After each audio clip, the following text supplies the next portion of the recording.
todo o planeta descobrirá sua verdadeira essência. Chamo-me David Martinez, e há 3 meses, eu acreditava possuir uma união conjugal impecável. Aos 37 anos, atuo como administrador de sistemas de TIM, uma seguradora de porte médio, e resido em uma morada que outrora representava meu ideal, situada em Millfield Heights, um bairro onde os vizinhos acenam de seus gramados impecavelmente aparados e todos optam por utilitários familiares práticos. Minha esposa, Jéssica, de 35 anos, labora em marketing corporativo e sempre foi a mais determinada em nossa parceria. Ela ostenta uma aparência refinada que transmite total domínio sobre a existência, com vestimentas de grife, mechas loiras impecáveis e um sorriso capaz de comercializar neve aos esquimós. Estamos casados há 12 anos, e eu de fato supunha que nossa relação fosse inabalável. Nossos filhos representam o centro de meu universo. Emma, com 15 anos, possui uma inteligência afiada como uma lâmina e herdou a determinação materna junto com meu humor irônico. Tyler, de 12 anos, é fascinado por jogos eletrônicos e me arranca gargalhadas diariamente com suas análises secas sobre a realidade. Eu devia ter percebido os indícios com antecedência. As noites prolongadas de Jéssica no trabalho se tornaram habituais. Suas saídas com amigas se intensificaram. Ela passou a frequentar a academia com devoção, adquiriu peças íntimas novas que eu nunca contemplei e começou a atender ligações em cômodos isolados. Comportamento típico de infidelidade conjugal, mas minha confiança excessiva e o conforto em nossa rotina diária me impediram de unir as peças do quebra-cabeça. A primeira fissura autêntica em meu mundo ideal surgiu em uma tarde de terça-feira, em março. Eu preparava o jantar, meu renomado espaguete com almôndegas, quando Jéssica entrou acompanhada de seu cunhado, Marcus Thompson. Marcus é esposo da irmã de Jéssica, Claire, e encarna tudo o que eu não sou. Alto, atlético, dirige um BMW, atua no setor imobiliário e exibe uma autoconfiança presunçosa derivada da ausência de preocupações financeiras. Ei, David, disse Marcus, mal me olhando enquanto se servia de uma cerveja em nossa geladeira. Jéssica e eu precisamos discutir um assunto crucial com você. Enxuguei as mãos em um pano de prato, sentindo já uma inquietação crescer. O que há? Jéssica evitou meu olhar. Marcus tem uma proposta de negócios. Ele acredita que devamos aplicar recursos nisso. Aplicar o quê? Perguntei, mexendo o molho para ganhar tempo e refletir. Marcus sacou o celular e exibiu fotos de um imóvel comercial no centro da cidade. Esse edifício valerá o triplo do investimento em 2 anos. A prefeitura planeja um grande empreendimento ao lado. Eu disponho de dados privilegiados. Qual o valor envolvido? Indaguei, embora pressentisse que a resposta me desagradaria. 200 mil, murmurou Jéssica. Seria preciso uma hipoteca adicional sobre a casa. Quase deixei cair a colher de pau. Vocês enlouqueceram. Acabamos de quitar os empréstimos estudantis de Jéssica. Emma precisará de fundos para a universidade em 3 anos. Não podemos apostar nossa residência em uma jogada especulativa no ramo imobiliário. Marcos soltou uma risada, aquele riso condescendente que me irritava os dentes. David, isso não é especulação. É um retorno assegurado. Às vezes, é essencial arriscar para acumular patrimônio genuíno. Você não pode passar a existência inteira optando pela cautela excessiva. Optando pela cautela. Desliguei o fogão e o encarei. A cautela é o que nos permitiu possuir esta casa. A cautela é o que criou reservas para a educação dos nossos filhos. A cautela é o que nos permite repousar tranquilos à noite, sem o temor de perdê-lo tudo. Esse é precisamente o entrave, rebateu Marcos, trocando um olhar com Jéssica. Você pensa em escala reduzida. Está satisfeito com seu emprego modesto em sua vidinha suburbana, mas Jéssica merece além disso. Ela merece a oportunidade de edificar algo maior. A maneira como ele qualificou de modesto elevou minha pressão arterial. Meu emprego modesto em sustenta esta casa. Marcos, minha vidinha suburbana é o que mantém nossa família equilibrada e protegida. Jéssica interveio por fim. David, eu já comuniquei a Marcos que prosseguiremos. Claire também investirá. Trata-se de uma escolha familiar. Uma escolha familiar? Fitei-a, atônito. Desde quando você e Marcos se tornaram os árbitros das decisões familiares? Pela última vez que verifiquei, éramos você e eu os casados, não você e ele. Não exagere, disse Jéssica, mas suas faces coraram. Marcos entende desses assuntos. Ele acumulou fortunas no imobiliário. Com o dinheiro alheio, destaquei. Marcos, não foi você que perdeu tudo em um shopping de rua há 2 anos. A máscara amigável de Marcos vacilou por um instante. Aquilo foi distinto. As condições de mercado eram atípicas. Isso é infalível. Não existe infalível no imobiliário, afirmei. E mesmo se houvesse, não arriscaremos a estabilidade dos nossos filhos baseados em suas intuições. Nossos filhos, Marcos avançou, e eu percebi o aroma de sua colônia cara misturado ao da cerveja. Também filhos de Jéssica, David, e ela anseia que eles desfrutem de mais chances do que você é apto a oferecer. Isso acertou como um soco no estômago. Olhei para Jéssica, aguardando que ela me defendesse, que informasse ao cunhado que ele ultrapassara os limites. Em vez disso, ela fitou o piso. Acho que você deve partir, declarei a Marcos, com a voz perigosamente serena. David, iniciou Jéssica, mas ergui a mão. Não, ele invade minha casa, consome minha cerveja, ofende meu ofício, duvida de minha capacidade de sustento familiar e tenta nos coagir a arriscar tudo o que erigimos. Ele precisa sair imediatamente. Marcos depositou a garrafa de cerveja com força suficiente para me preocupar com a bancada de granito. Está bem, mas Jéssica, pondere minhas palavras. Algumas chances não se repetem. Após sua saída, Jéssica e eu travamos nossa primeira briga autêntica em anos. Ela me acusou de inveja pelo êxito de Marcos, de freá-la, de ser excessivamente cauteloso e temeroso de arriscar. Eu a acusei de ingenuidade, de se deixar manipular pelo cunhado, de decidir questões cruciais sem me consultar. Ficamos sem nos dirigir a palavra por 3 dias, mas isso foi mero prelúdio. Nas semanas subsequentes, Marcos continuou aparecendo. Ora com Claire, ora solitário, sempre com novos planos de investimento e sempre com aquela postura condescendente em relação a mim.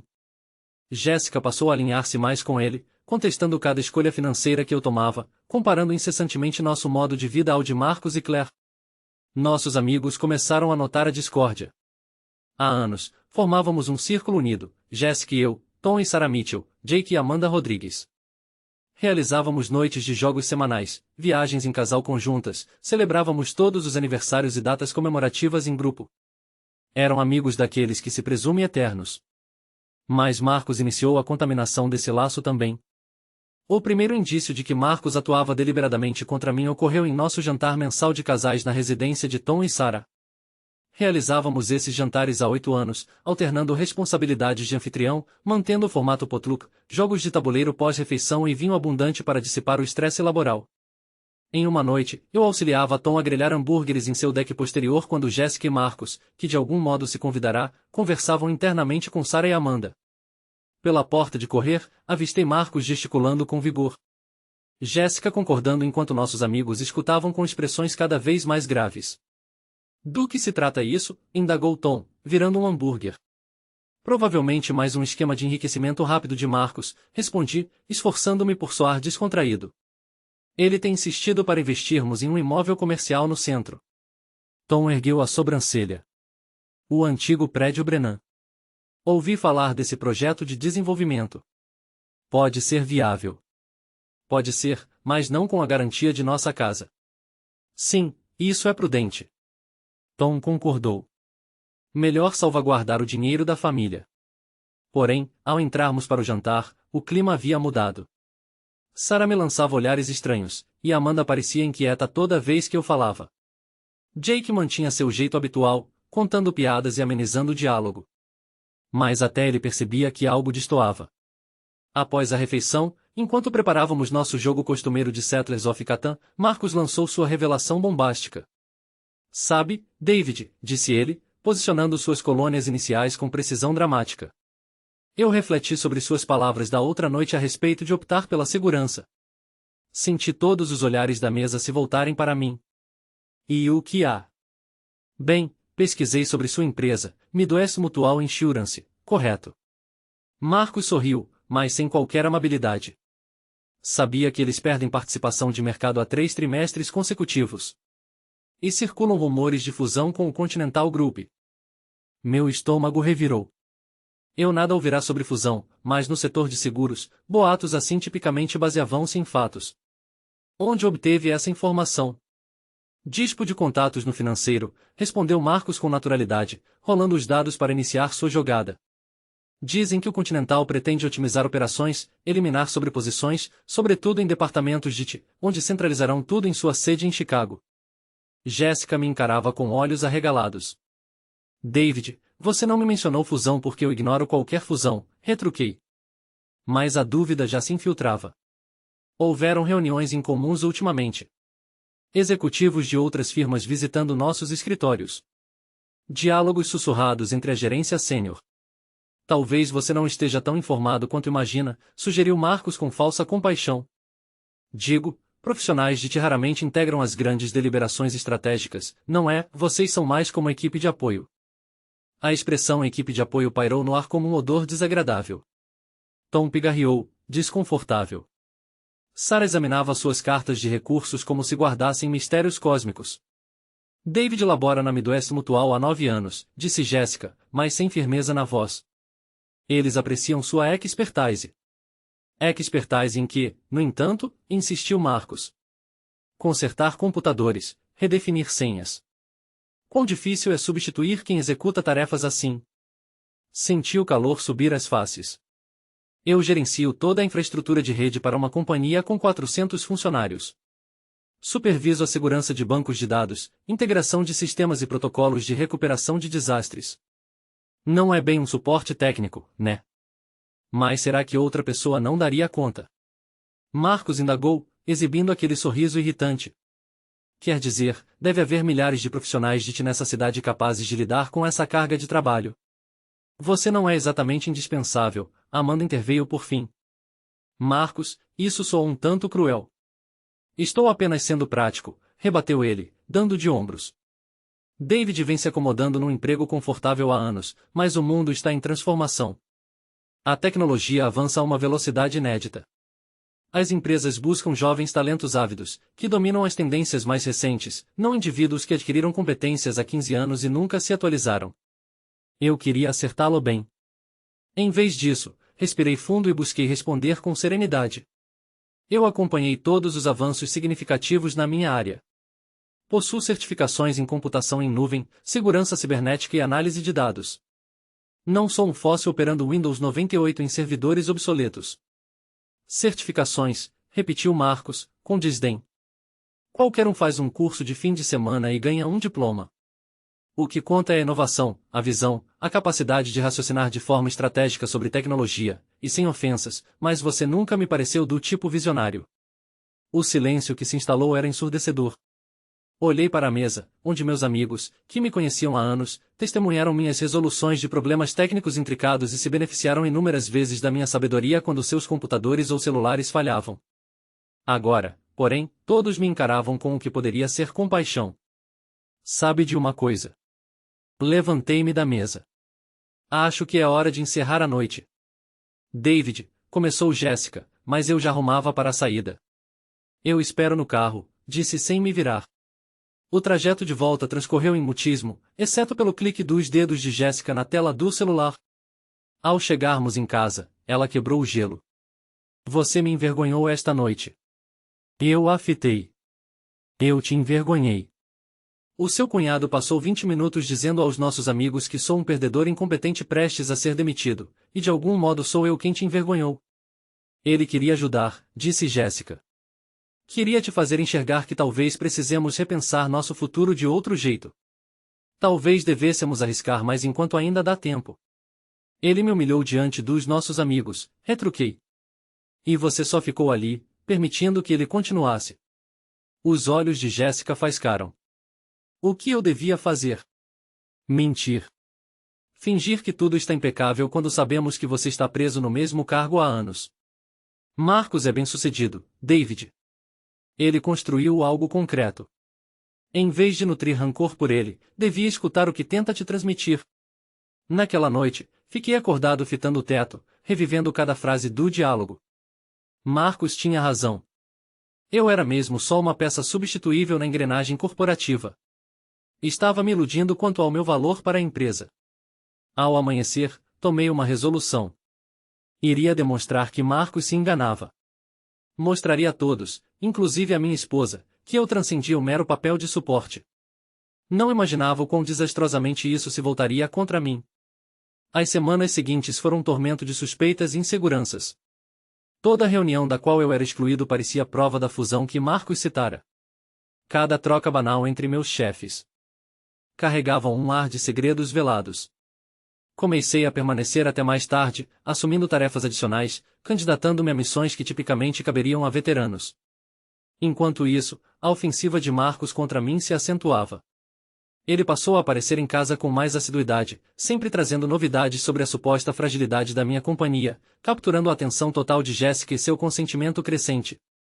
Trazia impressos de relatórios financeiros, estudos setoriais e avaliações de concorrentes, espalhando-os pela mesa da sala como um estrategista traçando um plano bélico. Vejam isso, declarava, indicando gráficos e tabelas que, para mim, tanto valiam quanto textos em grego antigo. A receita da Midwest Mutual caiu 18% em relação ao ano anterior. A taxa de retenção de clientes é a pior no mercado regional. David, você labuta num navio à deriva. Jéssica aquecia, formulando indagações perspicazes sobre posicionamento de mercado e vantagens competitivas, enquanto eu me sentia cada vez mais tolo e alheio a debates sobre a minha própria trajetória profissional. Marcos possuía o dom de tornar tudo ao mesmo tempo premente e inescapável, como se nossa ruína monetária espreitasse logo adiante, a menos que seguíssemos sem demora suas orientações. O pior era que ele não errava por completo. Fiz minhas próprias pesquisas e confirmei que a Midwest Mutual enfrentava dificuldades reais. Não houve proclamação formal de fusão, mas medidas de contenção de custos se aplicavam em todos os setores. 2 funcionários da contabilidade haviam sido dispensados no mês anterior. Havia rumores de unificação de filiais regionais, mas a proposta de Marcos, apostar nossa residência num empreendimento imobiliário, ainda me soava delirante. Mesmo se meu emprego estivesse ameaçado, arriscar todos os nossos bens não era a saída. Nossos amigos começaram a se distanciar. Iniciou-se com detalhes miúdos. Convites que chegavam com atraso, diálogos que cessavam à minha entrada, uma desconfortável reserva que antes não existia. Tom e Sarah cancelaram nosso próximo jantar de casais, alegando compromissos familiares. Jake e Amanda mantinham cordialidade em encontros casuais, mas deixaram de propor encontros sociais. Enfrentei Tom sobre isso ao encontrá-lo no supermercado numa manhã de sábado. Ei, sumido, disse, esforçando-me por soar descontraído. Faz tempo que não nos vemos. Tudo bem. Tom pareceu inquieto, alternando o peso de uma perna para outra enquanto segurava uma cesta repleta de produtos orgânicos. Sim, tudo certo. Só ocupado com demandas do trabalho, sabe como é, conheço bem essa sensação, respondi. Quem sabe a gente toma uma cerveja esta semana? Preciso de um respiro dessa pressão em casa. Na verdade, David, acho que devo te contar algo. Tom espiou ao redor da seção de frutas e verduras, como se temesse ouvidos indiscretos. Sarah e eu conversamos e pensamos que você e Jéssica precisam de um tempo para resolverem seus problemas. A discórdia entre vocês é evidente, e não queremos ficar no meio do fogo cruzado. Senti como se ele me tivesse esbofeteado. Que problemas? Estamos discordando sobre finanças, mas isso é comum em casamentos. Não interfere nas amizades. Tom suspirou. Não é só dinheiro, cara. Jéssica confidenciou a Sarah o quanto está infeliz, como você a impede, reluta em arriscar, resiste aos conselhos de Marcos. E, francamente, após aquele jantar em nossa casa, Marcos tocou em pontos válidos sobre sua posição no emprego. Talvez deva tentar ao que ele tenta comunicar.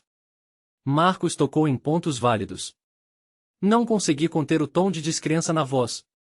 Tom, o sujeito me ofendeu por 20 minutos seguidos. Me rotulou de incompetente e descartável.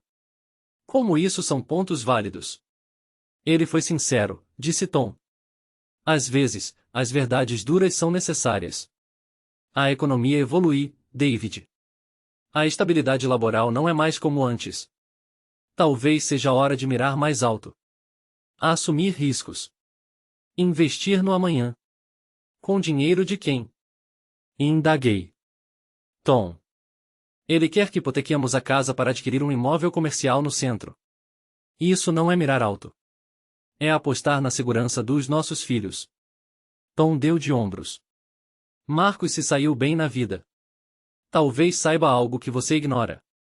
Aquela troca me perseguiu por dias. Se Tom, amigo de 8 anos, sempre solidário e fiel, inclinava-se para o lado de Marcos, quanto tempo até os demais aderirem? A resposta veio mais cedo do que antevia. Jake me ligou na terça-feira seguinte à noite, enquanto auxiliava Tyler com lição de matemática. Emma estava no andar de cima em uma chamada de vídeo com amigas, e Jessica em outra reunião noturna que se estenderia além das 10 horas. Oi, David, dá para conversar um instante? A voz de Jake era grave.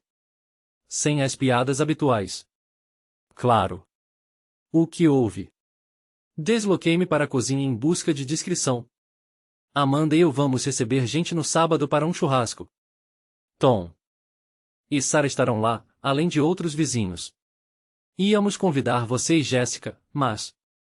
Ele hesitou, e meu estômago revirou. Mas o quê? Olha, isso é desconfortável pra caramba, mas Marcos também virá.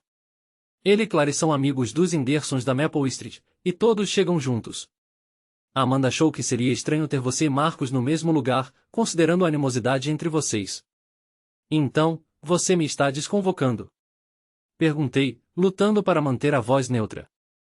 Não estamos te desconvocando, apressou-se Jake. Estamos só. Talvez seja preferível você pular essa, até as coisas se acalmarem entre você e Marcos. Coisas entre mim e Marcos. Repeti. Jake, eu não iniciei essa briga. O cara invade minha casa sem ser chamado, me difama perante meus amigos e pressiona minha esposa a decisões financeiras desastrosas. Como isso é culpa minha? Não se trata de culpa, disse Jake, audivelmente irritado. Trata-se de preservar a harmonia. Marcos é da família de Jéssica, e Jéssica é sua esposa. Talvez precise achar um modo de se entrosar com ele. Me entrosar com ele. Minha voz elevou-se, e tive de me recordar que Tyler estava na sala ao lado. Jake, você se entrosaria com alguém que diz aos seus amigos que você é incompetente no trabalho e que sua esposa merece coisa melhor?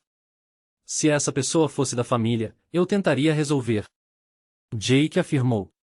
Olha, David, não estou escolhendo lados, mas do meu ponto de vista, parece que seu orgulho está atrapalhando o que é melhor para sua família. Após Jake desligar, permaneci na cozinha, contemplando o celular, tentando assimilar o ocorrido. Meus companheiros de longa data, aqueles a quem auxiliei em mudanças de residência, reparos em equipamentos digitais e festas por conquistas profissionais, optaram pela proximidade com Marcos em detrimento de qualquer laço comigo. Eles priorizaram a harmonia com o cunhado de Jéssica acima de qualquer compromisso com alguém presente em suas vidas por tanto tempo. Naquela noite, ao retornar, relatei a Jéssica o teor da ligação telefônica. Você foi excluída da churrascada de Jake e Amanda, afirmei de imediato, sem rodeios. Jéssica interrompeu o gesto de descalçar os sapatos altos. O que isso quer dizer? Jake me contatou e explicou que a presença simultânea de Marcos e eu geraria desconforto, por isso pediram que eu me abstivesse de comparecer. A resposta dela fugiu ao que eu previa. Em lugar de indignação solidária, exibiu uma expressão de alívio sutil. Talvez seja o ideal, comentou. Vocês dois mal coexistem no mesmo ambiente sem discórdia. Assim, pelo menos, eu poderei desfrutar do evento sem receio de tumultos provocados por ambos. Eu a encarei, atônito. Pretende ir sem mim? Por qual motivo eu deixaria de ir? Clara estará presente, e faz semanas que não a vejo. Sua incompatibilidade com Marcos não implica que eu deva renunciar ao tempo com minha irmã. Jéssica, eles revogaram o convite para o seu esposo. Selecionaram o seu cunhado em meu lugar. Como pode aceitar isso com serenidade? Ela exalou um suspiro, como se eu exagerasse. David, você está inflando um incidente trivial. Trata-se de uma simples churrascada. Quiçá, se dedicasse menos energia à defensiva e mais à absorção dos conselhos de Marcos, evitaríamos esse impasse. Deitado na cama naquela noite, enquanto Jéssica repousava tranquilamente ao meu lado, compreendi que a derrota já se consumara. Minha esposa inclinava-se pelo cunhado em oposição a mim. Meus conhecidos valorizavam a comodidade social sobre a lealdade. Eu sofria um isolamento meticuloso e uma erosão gradual. Nada indicava como reverter tal curso. Contudo, enganei-me quanto a essa última suposição. Existia uma ação possível. Apenas não a havia delineado ainda. O sábado amanheceu nublado e chuvoso, ecoando meu estado de espírito com precisão. Jéssica dedicou a manhã a se arrumar para a churrascada da qual eu fora banido, experimentando vestimentas variadas e solicitando opiniões de Emma sobre estilo. Parecia sinceramente animada com a ocasião, conversando sobre os presentes e o que levar como cortesia à anfitriã. Tem certeza de que ficará bem aqui com Tyler? Indagou, passando o batom diante do espelho do corredor. Sobreviveremos, respondi, sem erguer os olhos do notebook, fingindo labor em um relatório profissional. Talvez aproveite o momento para refletir sobre as palavras de Marcos, propôs Jéssica quanto à chance de investimento. Claire mencionou ontem que o negócio imobiliário está prestes a se concretizar, e ainda pode haver vaga para um investidor adicional. Eu a fitou enfim. Vestia um traje inédito para mim, de aparência custosa, em azul intenso que realçava seus olhos. Os cabelos arrumados com esmero, a maquiagem impecável. Estava radiante, e se enfeitava para uma reunião onde seus círculos provavelmente depreciariam seu marido como um fracasso. Não arriscarei nossa residência no plano de Marcos, declarei em tom baixo. O rosto de Jéssica se tensionou. Não se trata de plano, David. É uma proposta comercial válida, mas sua teimosia e temor impedem que a reconheça. Após sua saída, Tyler e eu encomendamos uma pizza e nos instalamos para uma sessão prolongada de jogos. Ele insistia em me instruir sobre Fortnite, com resultados modestos, mas eu valorizava sua tolerância com as reações lentas de um pai envelhecido. Por algumas horas, logrei abstrair Marcos, Jéssica e a churrascada onde meus ex-amigos deviam dissecar minhas falhas. Porém, por volta das 19 horas, o celular vibrou com mensagens sucessivas. A inicial veio de Tom. Cara, venha para cá imediatamente. Em seguida, Sarah, em David, dirija-se à casa de Jake. Algo ocorre com Jéssica. Por fim, o próprio Jake, uma urgência. Apareça agora. Traga as chaves do carro. Meu sangue gelou. Liguei para Jake sem demora. O que se passa? Jéssica sofreu algum mal, venha logo, disse Jake, a voz constrita. E David, prepare-se. Isso é grave. Chamei a Sra. Patterson da residência vizinha para cuidar de Tyler e parti para a casa de Jake, o coração martelando no peito. A churrascada prosseguia animada. Veículos ocupavam as laterais da rua, e sons de música e risos emanavam do quintal. Mas, ao contornar para o portão traseiro, o panorama era tudo menos alegre. Jéssica ocupava uma cadeira de jardim, com o braço de Amanda sobre seus ombros, chorando com tal intensidade que a maquiagem escorria em filetes escuros pelo rosto. Claire ajoelhava-se ao lado, segurando sua mão e murmurando em tons baixos e pressantes. Marcos ausentava-se da vista. Tom me avistou primeiramente e aproximou-se correndo, o semblante sombrio. O que ocorreu? Exigi saber. Marcos bebeu além da conta, explicou Tom em voz baixa. Começou a discorrer sobre você, seu casamento, como Jéssica merecia algo superior. A situação azedou depressa. Onde ele se encontra agora? Tom indicou a casa com um gesto. Jake e Steve Henderson o retêm lá dentro até sua chegada, David. Ele proferiu comentários, coisas que Jéssica ignorava que ele espalhava a seu respeito, sobre sua carreira, seu matrimônio. Ela está abalada. Olhei para minha esposa, ainda soluçando nos braços de Amanda, e uma fusão de alívio e fúria me invadiu. Alívio por ela vislumbrar enfim a essência de Marcos, e fúria por precisar de uma humilhação coletiva para despertar. Quero confrontá-lo, afirmei. Tom segurou meu braço. Isso não é prudente no momento. Ele está embriagado e irritado, e você? Bem, você também ferve de raiva, Tom. Ele vem minando meu casamento e minhas relações há semanas. Esta noite, envergonhou minha esposa diante de nosso círculo. Vou dialogar com ele, ou me auxilie a manter a calma, ou afaste-se para eu proceder como entender. Tom examinou meu rosto por instantes, depois aqueceu. Tudo bem, mas Jake e eu acompanharemos. Isso não vira briga. Localizarmos Marcos na sala de Jake, prostrado no sofá com uma cerveja na mão e uma expressão desafiadora. Steve Henderson sentava-se defronte, visivelmente inquieto. Jake andava de um lado a outro junto à janela. Ora, zombou Marcos ao me ver, o protagonista da noite. Vem resgatar sua esposa. Vim escutar o que tem a declarar diretamente, repliquei, mantendo-me próximo à porta. Parece que foi eloquente esta noite. Marcos riu, um som áspero e vazio de graça. Sou eloquente há semanas, David. A dúvida é se você prestou atenção. Prestei, retruquei. Ouvi você me rotular de incompetente. Ouvi você insinuar aos meus amigos que eu obstáculo Jéssica. Ouvi você coagir minha esposa a apostar nossa casa em suas empreitadas financeiras. O que não ouvi é o motivo pelo qual julga isso de sua alçada. É de minha alçada porque Jéssica é minha cunhada, argumentou Marcos, inclinando-se à frente. É de minha alçada porque ela desabafa com Clary sobre sua infelicidade, o sentimento de aprisionamento, como uniu-se a um homem sem ímpeto nem perspectiva futura. As palavras feriram como impactos, mas sustentei a voz firme. Jéssica o incumbiu de verbalizar isso, ou fala em nome dela.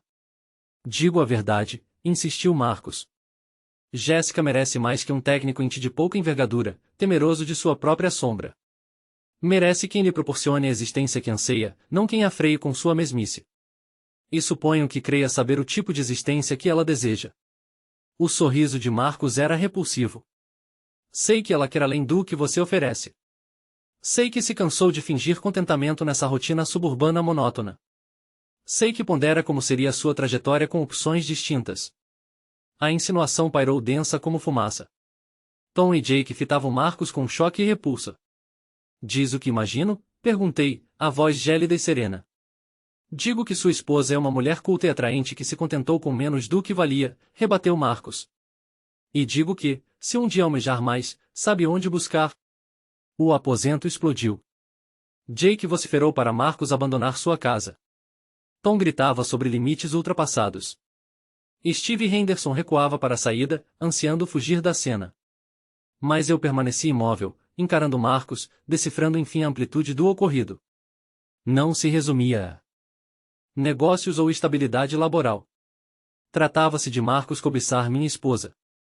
Saia, ordenei, sobrepondo-me ao tumulto. Todos calaram-se e me olharam. Saia desta casa, repeti, com uma autoridade que eu desconhecia possuir. Entre no carro, vá para casa e afaste-se de minha família. Marcos ergueu-se, oscilante. Ou o quê? Protocola uma queixa no RH. Me bloqueia no Facebook. Admita, David. Você não tem estatura para reagir. Foi então que sorri. Não um sorriso ameno, o que o fez recuar. Tem razão, concedi. Não tenho estatura para uma briga física com o cunhado bêbado de minha esposa em uma reunião de vizinhança, mas possuo astúcia para demolir você precisamente. E Marcos, saborearei cada instante. O trajeto de volta transcorreu em silêncio, salvas as fungadas esporádicas de Jéssica. Ela ocupava o assento ao lado, absorta pela janela, o vestido de festa amarrotado e a maquiagem arruinada. Eu a conduzira ao veículo enquanto nossos conhecidos observavam com empatia misturada à intriga. Todos de súbito solícitos após o ápice do drama. Tyler dormia no sofá ao chegarmos. A televisão exibia um filme de ação que ele presumivelmente vira até adormecer. Eu o transportei escada acima para seu quarto enquanto Jéssica sumia no banheiro.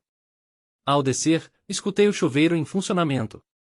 No meu canto de trabalho em casa, contemplei o monitor do computador enquanto delineava os passos iniciais para o colapso de Marcus Thompson. O ponto de partida foi uma investigação minuciosa. Para derrubar uma pessoa nos dias de hoje, o essencial é dispor de dados precisos. E eu contava com um volume de detalhes que Marcos talvez nem imaginasse. Embora meu cargo fosse de auxiliar no suporte a ele, atuar como administrador de sistemas de time capacitava a desenterrar pistas sutis em vastos repositórios digitais. Iniciei pelos arquivos públicos.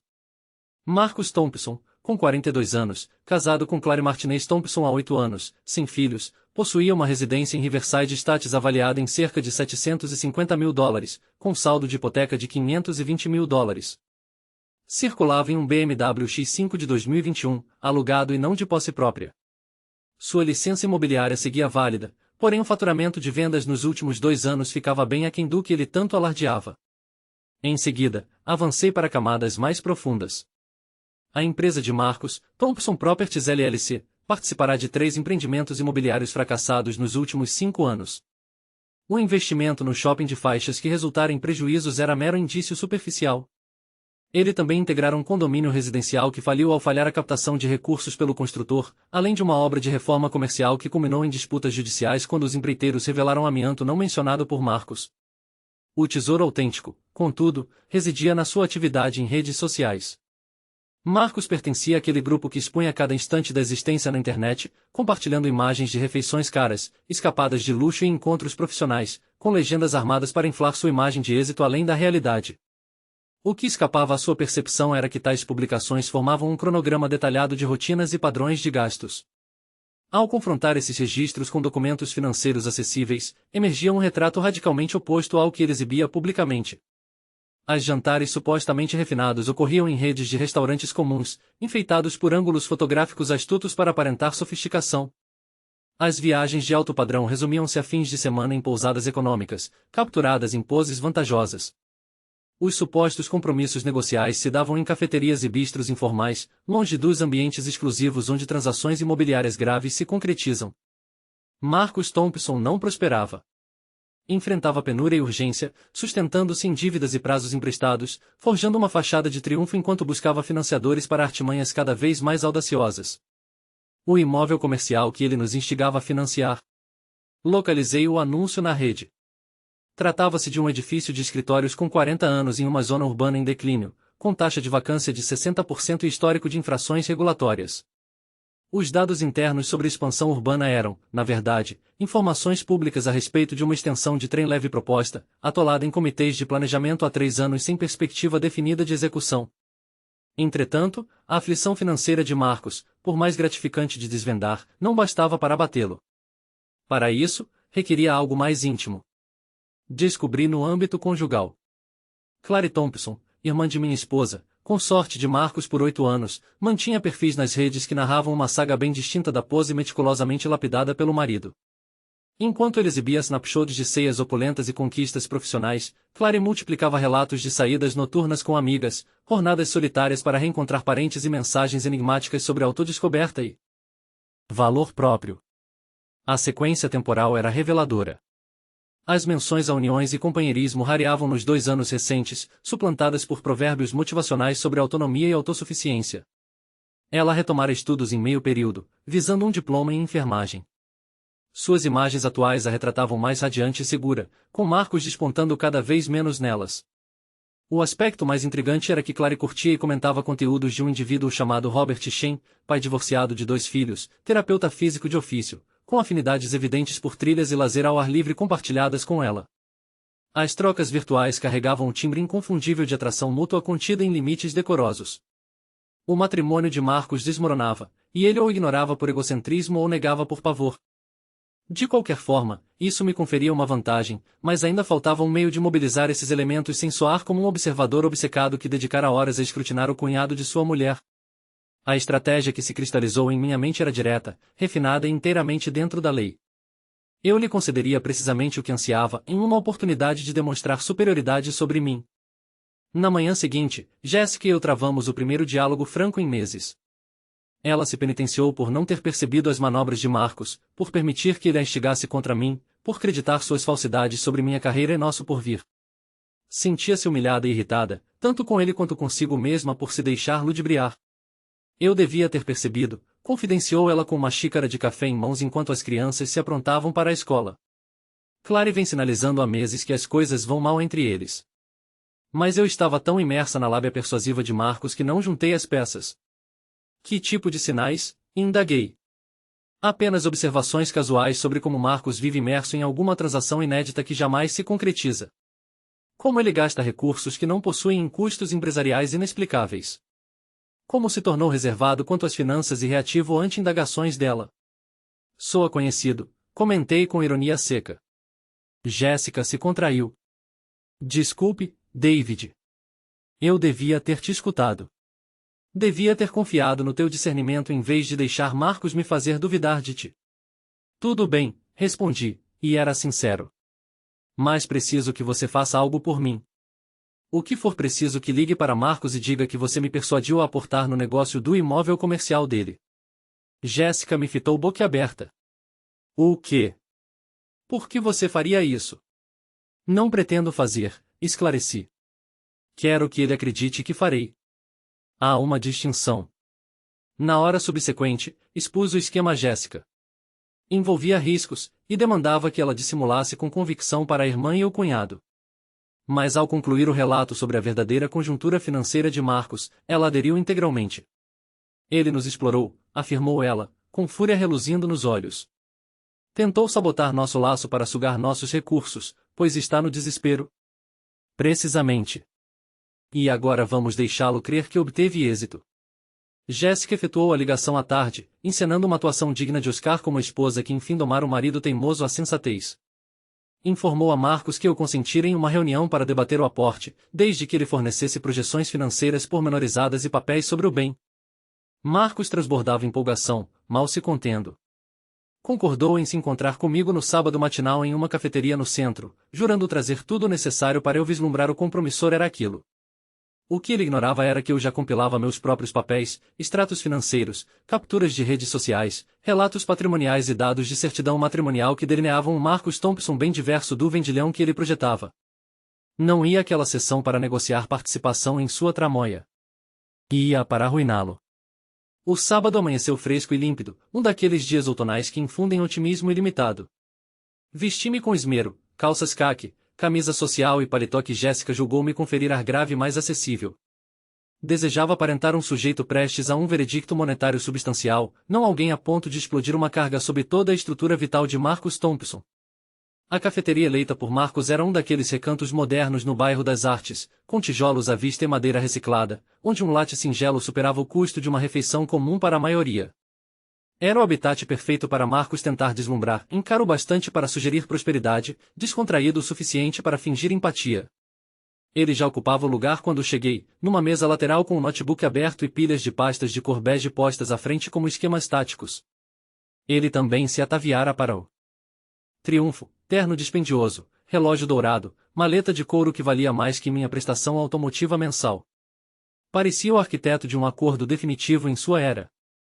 David. Ergueu-se e ofereceu a mão com um sorriso que soava autêntico em sua cordialidade. Fico tão contente que Jéssica te convencera a examinar isso de verdade. Você vai adorar o que elaborei. Apertei sua mão e me acomodei defronte, reparando como ele se instalara de costas para a parede, dominando a visão integral do local. Tática clássica de vendedor. Dominar o cenário. E irradiar segurança. Jamais conceder ao alvo a ilusão de supremacia. Agradeço o esforço em preparar isso, declarei, exibindo minha própria pasta. Mas antes de prosseguirmos, tenho algumas indagações. Claro, rebateu Marcos, o sorriso intacto. Quero que se sinta totalmente à vontade com esse aporte. O que deseja saber? Bem, primeiramente, gostaria de detalhes sobre teu histórico em investimentos prévios. Jéssica comentou que participaste de diversos negócios imobiliários nos anos recentes. O sorriso de Marcos titubeou por um instante, mas ele se recompôs veloz. Sem dúvida. Envolvi-me em vários empreendimentos, e embora nem todo acordo saia conforme o roteiro, isso é inerente ao ramo imobiliário. O segredo reside na variedade e no timing para absorver perdas. Exato, questionei, desdobrando a pasta e retirando o primeiro papel.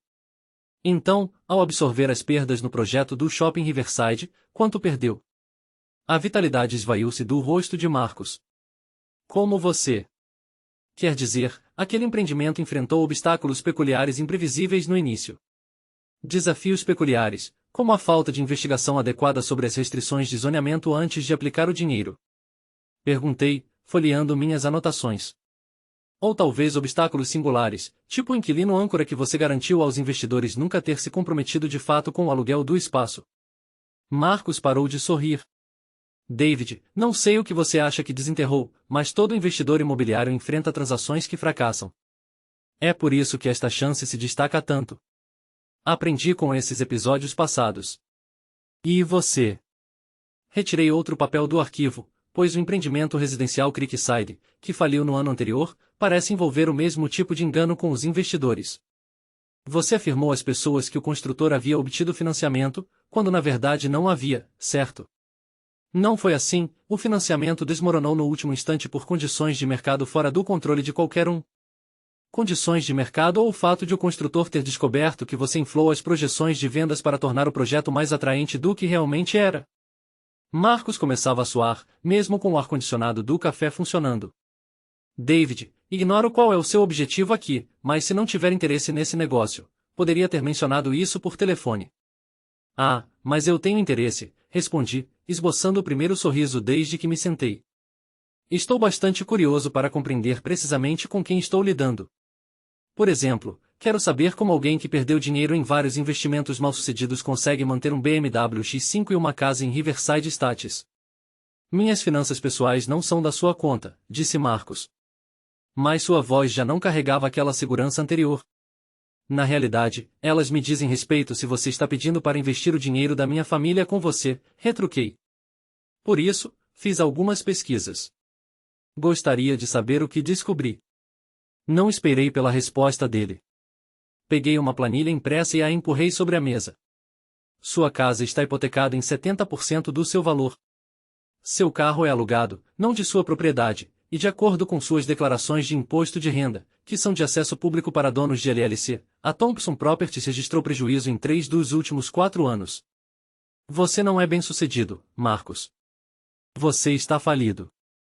Marcos fitou a planilha como se fosse uma cobra prestes a atacá-lo. Você não tem o direito de bisbilhotar minhas informações financeiras privadas. Tudo nessa folha é registro público.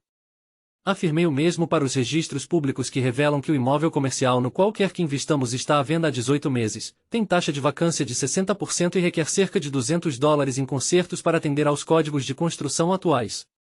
O projeto de desenvolvimento vai alterar tudo, disse Marcos com desespero. A extensão do trem-leve vai revolucionar aquela região inteira.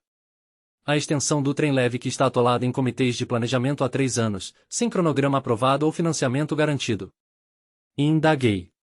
Essa extensão do trem-leve. As mãos de Marcos tremiam agora. Ele estendeu o braço para o copo de café, mas o pegou com tanta instabilidade que quase o derrubou. O que você quer? Perguntou ele em voz baixa. Quero que pare de mentir para minha esposa, declarei. Quero que cesse a tentativa de interferir no nosso casamento para o seu proveito próprio. E quero que se afaste da minha família. E se eu não o fizer? Removi o último documento da pasta, uma impressão das interações de Clary nas redes sociais com Robert Shen, incluindo carimbos de tempo e comentários cada vez mais provocantes. Então, mostro isso para Clary, disse de forma direta. Marcos empalideceu por completo. Você está me chantageando. Estou lhe fornecendo dados, corrigi.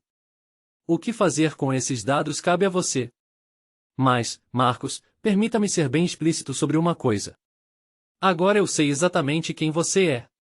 Você é um empresário fracassado que tem vivido além das suas possibilidades há anos, buscando desesperadamente investidores para resgatá-lo das dívidas crescentes. Você avistou o meu casamento estável e a segurança financeira da minha família como uma brecha para explorar.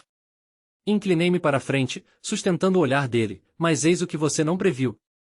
Posso ser apenas um técnico de suporte IT, mas sou excepcionalmente hábil em localizar informações, e ainda melhor em empregá-las. Portanto, se algum dia, e digo algum dia mesmo, você tentar se intrometer novamente no meu casamento, eu o arruinarei de tal modo que passará o resto da vida justificando aos outros porque ninguém nesta cidade fará negócios com você. Marcos respirava ofegante, como se tivesse corrido uma maratona. Clary não sabe sobre Robert. Ainda não, concordei. Mas ela vai descobrir em breve. A questão é se ela tomará conhecimento disso de você, em uma conversa onde você assume a responsabilidade pelo colapso do seu casamento e pelas mentiras financeiras, ou se ela saberá por mim, junto com provas de cada falsidade que você proferiu e de cada artifício que tentou arquitetar. Levantei-me e fechei a pasta. Você tem até a noite de amanhã para escolher. De qualquer forma, afaste-se da minha família. Saí do café, deixando Marcos isolado à mesa, contemplando as provas de seus próprios fracassos espalhadas à sua frente como os destroços de um acidente automobilístico. A ligação chegou no domingo à noite, durante o jantar. O telefone de Jéssica tocou, e ao ver o nome de Clary na tela, ela me olhou com as sobrancelhas erguidas. Devo atender? Questionou ela. Tanto faz, respondi. Vamos descobrir como Marcos optou por resolver a situação. Jéssica atendeu e logo afastou o aparelho do ouvido, enquanto a voz de Clary ecoava alta e carregada de emoção. Do outro lado da mesa, eu distinguia palavras como mentiroso, divórcio e como ele pôde. Clary, acalme-se, disse Jéssica. O que ocorreu? A troca que se seguiu era unilateral do nosso ponto de vista, mas o relato de Clary se desdobrava com clareza suficiente. Marcos havia revelado tudo, os investimentos que deram errado, as dívidas acumuladas, as falsidades sobre seu êxito e o esforço para nos induzir, a mim e a Jéssica, a salvá-lo financeiramente. Ele também reconheceu que o casamento deles estava em crise há meses, e que, absorto nos tropeços profissionais, não percebera Clary se distanciando. O que ele omitiu foi a questão de Robert Shen. Essa revelação veio depois, quando Clary resolveu examinar o celular de Marcos e deparou com mensagens de texto que deixavam evidente sua investigação sobre as atividades dela online. A violação da privacidade foi o golpe final. Ela está pedindo o divórcio, informou Jéssica após desligar. Vai morar com os pais dela até achar um lugar próprio, e quer saber se podemos auxiliá-la a salvaguardar seus bens no processo de separação. Claro que podemos ajudar, afirmei. Você acha que ela suspeita que fui eu quem passou as informações para Marcos? Jéssica negou com a cabeça. Ela crê que Marcos contratou um detetive particular para vigiá-la. Ao que parece, ele alegou suspeitas sobre as noites dela em casa e desejava evidências antes de confrontá-la. Eu quase sentia pena de Marcos. Quase. Ele havia se mostrado tão ávido em fugir da culpa pelos seus erros que desperdiçara a derradeira oportunidade de resgatar o casamento ao mentir sobre como descobrir o caso emocional de Clary. As semanas seguintes foram um redemoinho de consultas jurídicas, preparativos de mudança e turbulências familiares. Clary permaneceu na casa dos pais de Jéssica enquanto buscava um apartamento e se aconselhava com advogados de divórcio. Marcos deixou a residência deles e se instalou em um estúdio do outro lado da cidade, aparentemente sem condições de pagar algo maior após Clary bloquear as contas conjuntas. Nossos amigos começaram a nos contatar aos poucos, emitindo desculpas constrangidas pelo tratamento que me deram e manifestando espanto pela avaliação errônea do caráter de Marcos. Tom e Sarah nos convidaram para jantar e dedicaram a noite inteira a se penitenciarem por terem duvidado de mim. Jake e Amanda organizaram um churrasco de boas-vindas que parecia uma festa pela ausência de Marcos. Não acredito que caímos na encenação dele, comentou Sarah certa noite, enquanto jogávamos jogos de tabuleiro como nos velhos tempos. Ele aparentava tanta confiança, tanto sucesso. Jamais imaginamos que tudo era ilusão. Fingir confiança é simples quando a urgência é grande o suficiente, respondi. Marcos precisava que acreditássemos em seu sucesso porque todo o plano dele dependia de sustentar uma fachada de competência. Mas como você desvendou isso? Indagou Tom. O que o levou a desconfiar enquanto o resto de nós engolia a narrativa dele? Porque era o meu dinheiro em jogo, expliquei de modo direto. Quando alguém busca arrancar suas economias de vida, você nota detalhes que de outra forma passaria batido. A verdade era mais intricada do que isso. Sem dúvida, eu havia percebido o jogo de Marcos impulsionado pela raiva e pela traição, o que me motivou a cavar mais fundo do que os outros se deram ao trabalho, mas não via motivo para expor a amplitude total da minha apuração aos amigos. Algumas conquistas valem mais quando guardadas em sigilo. Jéssica e eu aproveitamos a vivência para fortificar nosso casamento de maneiras inesperadas. A crise nos compeliu a dialogar com maior franqueza sobre nossas finanças, objetivos e inquietações quanto ao porvir. Iniciamos reuniões semanais sobre dinheiro, onde debatíamos o orçamento, metas de poupança e decisões financeiras relevantes. Nunca mais quero me sentir tão suscetível a manipulações, confidenciou Jéssica certa noite, enquanto revisávamos as contas de aposentadoria. Marcos conseguiu me influenciar porque eu me sentia insegura com o nosso futuro financeiro. Se formos mais abertos um com o outro sobre grana, isso não se repetirá. Ela passou a se envolver mais ativamente no conhecimento dos nossos investimentos e apólices de seguro, fazendo perguntas sobre assuntos que antes deixava inteiramente comigo. Não se tratava de falta de confiança em mim. Tratava-se de ela desejar ser uma parceira igualitária no planejamento financeiro, em vez de uma mera beneficiária das minhas escolhas. Emma e Tyler observaram todo o drama se desenrolar com a percepção aguçada que os adolescentes aplicam aos embates adultos. Eles haviam presenciado a mãe sendo ludibriada, o pai sabotado e o clã familiar despedaçado por cobiça e falsidades. O tio Marcos era meio bobo, não era? Comentou Tyler certa vez, enquanto montávamos o projeto de ciências dele. O tio Marcos cometeu erros graves, respondi com cautela. Erros graves como enganar todo mundo e pretender roubar nosso dinheiro. Olhei para meu filho de 12 anos, que se revelava mais astuto que muitos adultos ao nosso redor. Sim, afirmei. Erros assim. Emma foi mais franca em sua análise. Eu nunca gostei dele, declarou durante o jantar numa noite. Ele me tratava como se eu fosse burra, e ignorava a mamãe quando ela falava. Só esperava a chance de discorrer sobre si mesmo. Isso é uma visão bem adulta, elogiou Jéssica. Não é tão adulta, rebateu Emma. É só evidente se você prestar atenção. 6 meses após o embate no café, deparei com Marcos no supermercado. Era uma manhã de sábado, e eu buscava itens para a festa de aniversário de Tyler quando o avistei no corredor dos congelados, com a aparência de quem envelhecera uma década em metade do tempo. Suas vestes caras deram lugar a calças caque comuns e uma camisa polo desgastada pelo uso. Seu BMW sumira do estacionamento. Ele pilotava um Honda Civic de 10 anos com amassado na porta do passageiro. O mais revelador era ele vasculhando cupons, examinando valores e contrastando marcas como quem de fato se preocupava com as contas do mês. Ele me notou no instante em que eu o vi. Por um momento, trocamos olhares fixos por cima das pizzas congeladas. Então, ele empurrou o carrinho na minha direção. David, murmurou baixinho. Marcos, retribuí. Imagino que soube do divórcio. Eu soube. Lamento que não tenha dado certo. Ele riu, sem qualquer traço de graça. Você lamenta mesmo? Ponderei a indagação com seriedade. Lamento por Clary. Ela não merecia ser iludida e explorada. Quanto a você, colheu o que plantou. Marcos assentiu devagar. Plantei. E você plantou o seu. O que isso quer dizer? Significa que sei que foi você quem me investigou. Sei que foi você quem entregou a Clary os dados sobre Robert Shen. Marcos não era perspicaz o bastante para desvendar tudo sozinho. Não contestei.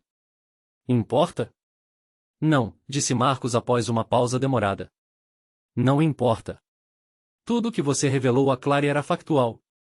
Todas as falhas nos meus negócios que você desenterrou eram precisas.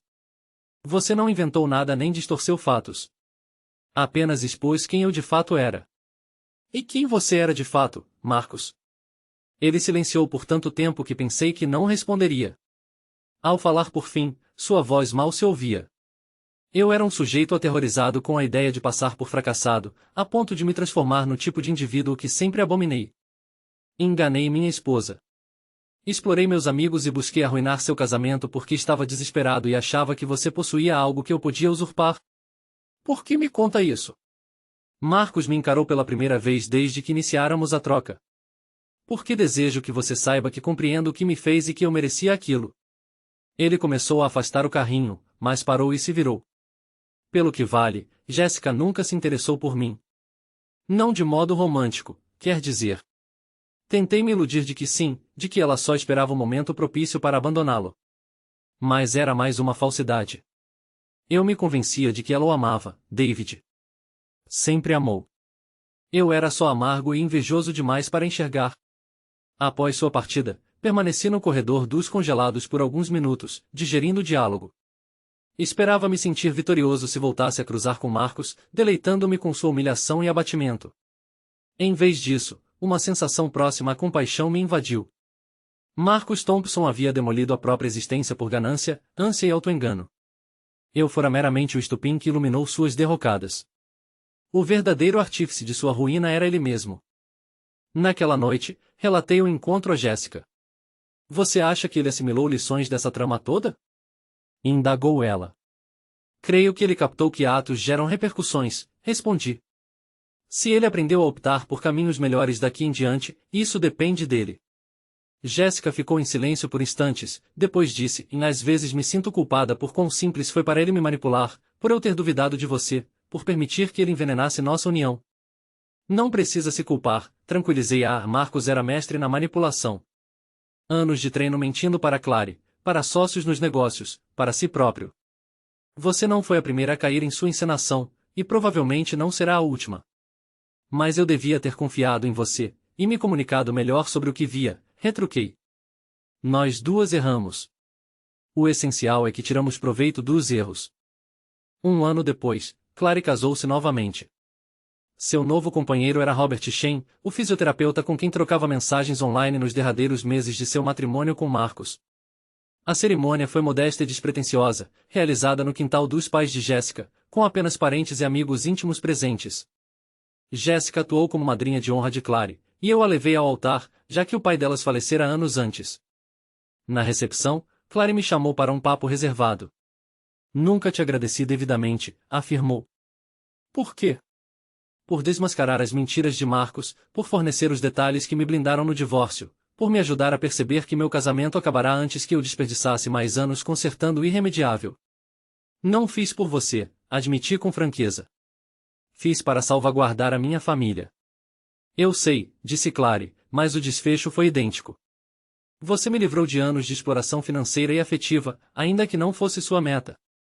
Ela fez uma pausa, olhando para o outro lado do jardim, onde Robert conversava com Tyler sobre beisebol. Robert é tudo o que Marcus fingia ser. Honesto, bem-sucedido de forma discreta. Verdadeiramente dedicado a forjar uma aliança, em vez de só extrair o que deseja.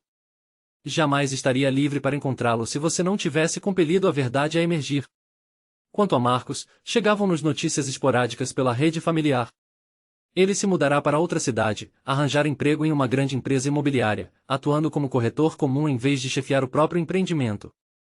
Segundo Clary, ele quitava a pensão e os pagamentos devidos.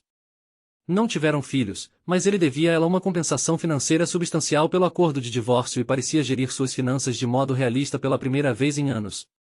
Acha que ele se manterá no caminho reto? Perguntou Jessica após uma dessas novidades. Acho que ele permanecerá assustado, respondi. E por vezes isso basta. 2 anos após o confronto no café, recebi uma ascensão no emprego. A fusão que Marcus previra jamais se concretizou, mas a firma reorganizou-se, e eu fui elevado a diretor de TI, com aumento salarial notável e deveres ampliados. A elevação trouxe um gabinete próprio, uma equipe reduzida de técnicos sob meu comando e o reconhecimento de que eu ia além de mero suporte técnico. No meu primeiro dia nessa função, achei um envelope sobre a mesa, sem endereço de remetente. Dentro, um cartão singelo com uma mensagem manuscrita. Parabéns pela promoção. Você acertou em tudo. Mostrei o cartão a Jessica naquela noite. Vai responder? Indagou ela. Não, disse eu. Não resta o que dizer. Descartei o cartão e nunca mais tive notícias de Marcus Thompson. Mas sempre que alguém tenta me rotular como mero técnico de TI, ou sugere que eu arrisque mais a segurança da família, ou afirma que eu ignoro o funcionamento real do mundo, recordo a expressão no rosto de Marcus quando expus suas falhas e enganos sobre aquela mesa de café. Lembro que o saber é força, que a paciência é qualidade, e que por vezes a vingança suprema é apenas permitir que as pessoas se autodestruam enquanto você registra o percurso. Acima de tudo, lembro que zelar pela família não se resume a ser o mais forte, o mais barulhento ou o mais combativo no ambiente. Às vezes, é ser o mais sagaz.